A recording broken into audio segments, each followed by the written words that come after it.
जय श्री राधे कृष्ण। आइए आज आप सब सुनेंगे गुरुवार व्रत की कथा। प्रत्येक गुरुवार को जो कि भगवान बृहस्पति देव की कृपा प्राप्ति के लिए व्रत को धारण किया जाता है। जो भी भक्त सच्ची श्रद्धा के साथ नियम और निष्ठा के साथ गुरुवार का व्रत धारण करते हैं तो भगवान बृहस्पति देव की कृपा से उनके सभी प्रकार के दुख और कष्ट दूर होते हैं तथा सभी प्रकार के सुख और समृद्धि की प्राप्ति होती है। गुरुवार के दिन चाहिए कि इस दिन केले के पेड़ के नीचे जो कि अच्छी प्रकार से साफ सफाई करके वहाँ पे आसन लगा करके गुड़ मिश्रित जल जो कि केले के वृक्ष में डालनी चाहिए। एक दीपक प्रज्वलित करके भगवान बृहस्पति देव को विशेष प्रकार से जो कि पीला पुष्प अर्पित करे, पीला चंदन अर्पित करे, धूप और दीप दिखाए, अनेक प्रकार का नैवेद्य अर्पित करे। विशेष करके गुड़ और चने की दाल का भगवान को भोग लगाना चाहिए, मुनक्के का भोग लगाना चाहिए और फिर गुरुवार व्रत का कथा श्रवण करनी चाहिए। जहाँ पर भी केले का वृक्ष ना हो तो आप भगवान बृहस्पति देव की फोटो या प्रतिमा रख करके उनका पूरे विधि विधान के साथ पूजन करें।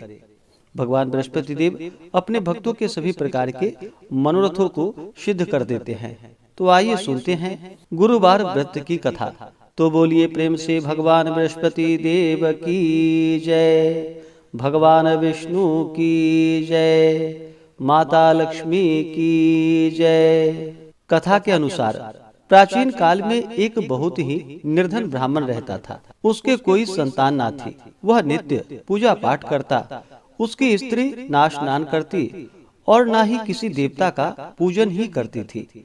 इस कारण ब्राह्मण देवता जो कि बहुत दुखी रहते थे, अपनी पत्नी को बहुत समझाते किंतु उसका कोई परिणाम ना निकलता। भगवान की कृपा से ब्राह्मण के यहाँ एक कन्या उत्पन्न हुई। कन्या बड़ी होने लगी। प्रातः स्नान करके वह भगवान विष्णु का जप करती, बृहस्पतिवार का व्रत भी करने लगी। पूजा पाठ समाप्त कर जब पाठशाला जाती तो अपने मुट्ठी में जौ भरकर ले जाती थी और पाठशाला के मार्ग में डालती हुई जाती थी। लौटते समय वही जौ जो कि स्वर्ण के हो जाते थे तो उसको बीन कर घर ले आती थी। एक दिन वह बालिका सूप में उन सोने के जौ को फटक कर साफ कर रही थी कि तभी उसकी माँ ने देख लिया और कहा कि हे बेटी, सोने के जौ को फटकने के लिए सोने का सूप भी तो होना चाहिए। दूसरे दिन गुरुवार था। कन्या ने व्रत रखा और भगवान बृहस्पति देव से सोने का सूप देने की उनसे प्रार्थना की और कहा कि हे प्रभु, यदि सच्चे मन से मैंने आपकी पूजा की हो तो मुझे सोने का सूप दे दो। बृहस्पति देव ने उसकी प्रार्थना स्वीकार कर ली और रोजाना की तरह वह कन्या जौ फैलाती हुई पाठशाला चली गई।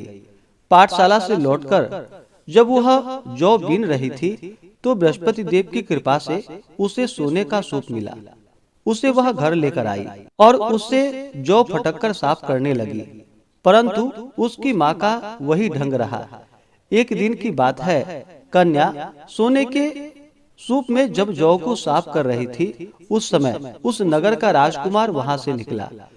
कन्या के रूप और कार्य को देखकर वह उस पर मोहित हो गया।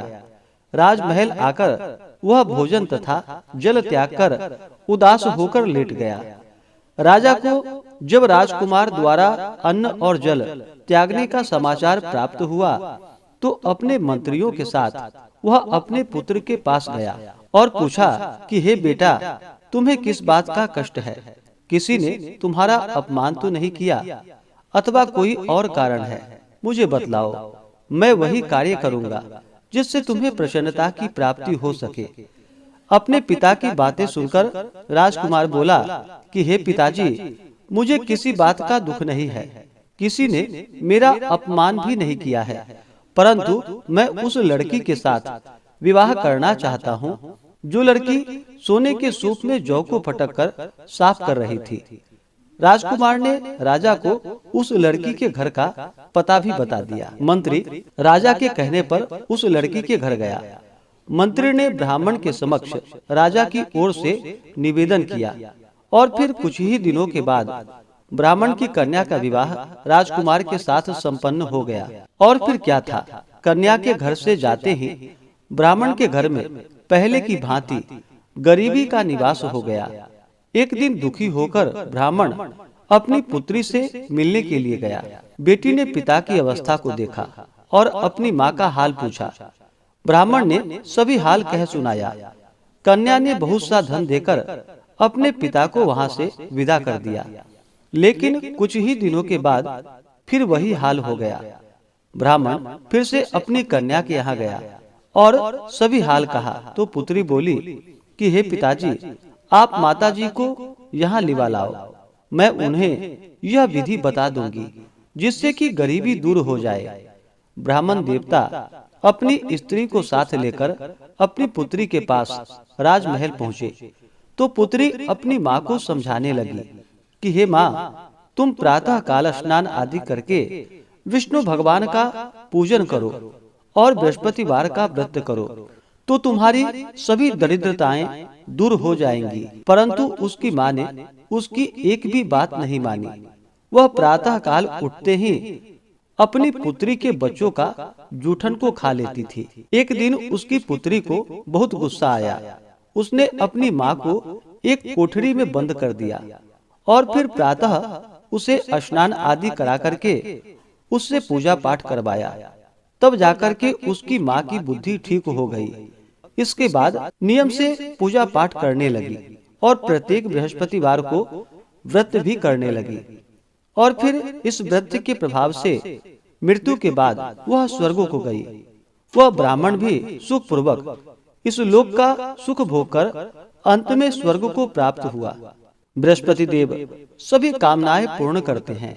जो सद्भावना पूर्वक बृहस्पतिवार का व्रत करते हैं एवं कथा पढ़ते हैं अथवा सुनते हैं और दूसरों को भी सुनाते हैं, बृहस्पति देव उनकी सभी मनोकामनाएं पूर्ण करते हैं और उनकी सदैव रक्षा करते हैं।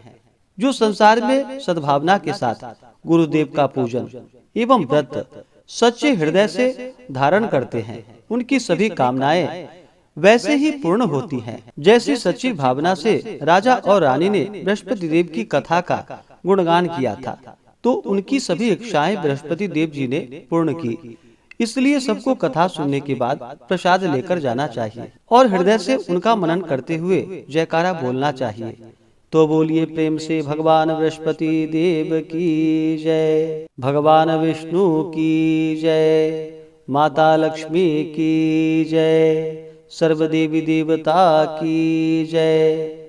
इसी प्रकार से जो भी भक्त सच्ची श्रद्धा के साथ नियम और निष्ठा के साथ गुरुवार का व्रत धारण करते हैं, भगवान बृहस्पति देव का पूजन करते हैं, कथा श्रवण करते हैं, तो भगवान बृहस्पति देव उनकी सभी मनोकामनाएं पूर्ण करते हैं। गुरुवार के दिन जो भी भक्तजन व्रत को धारण करने वाले हैं, गुरुवार के दिन कुछ बातों का ध्यान भी रखना चाहिए। गुरुवार के दिन इस दिन शुद्ध और सात्विकता का पालन करना चाहिए, ब्रह्मचर्य का पालन करना चाहिए। इस दिन बाल, दाढ़ी, नाखून आदि नहीं काटनी चाहिए। इस दिन पूजन में पीले वस्तु का प्रयोग करना चाहिए और भोजन में भी पीले वस्तु का प्रयोग करना चाहिए। इस दिन नमक ग्रहण नहीं करनी चाहिए, बाल, दाढ़ी, नाखून नहीं काटनी चाहिए, साबुन सर्प का प्रयोग इस दिन नहीं करना चाहिए और पूर्ण श्रद्धा भक्ति भाव के साथ भगवान का पूजन, कथा श्रवण, आरती करनी चाहिए। इससे भगवान बृहस्पति देव अति प्रसन्न होते हैं और अपना कृपा प्रदान करते हैं। तो आशा करता हूँ कि यह जानकारी आपको अच्छा लगा हो। इसी प्रकार से कथा को सुनने के लिए, व्रत पूजा के बारे में जानने के लिए चैनल पे अगर आप पहली बार आए हैं तो चैनल को लाल बटन दबा करके सब्सक्राइब करें, साथ में बेल आइकन घंटी को दबाएं ताकि आने वाली वीडियो का नोटिफिकेशन आपको समय से मिलता रहे। वीडियो को लाइक करें, शेयर करें। सुखी रहें और स्वस्थ रहें। जय श्री राधे कृष्ण। धन्यवाद।